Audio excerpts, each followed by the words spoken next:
ये वाले बेडरूम में 2 एसी का यूनिट लगाया गया है।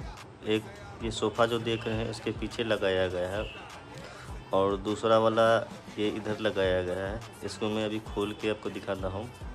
ये देखिए, ये लगा हुआ यूनिट फ्लोर माउंट यूनिट है।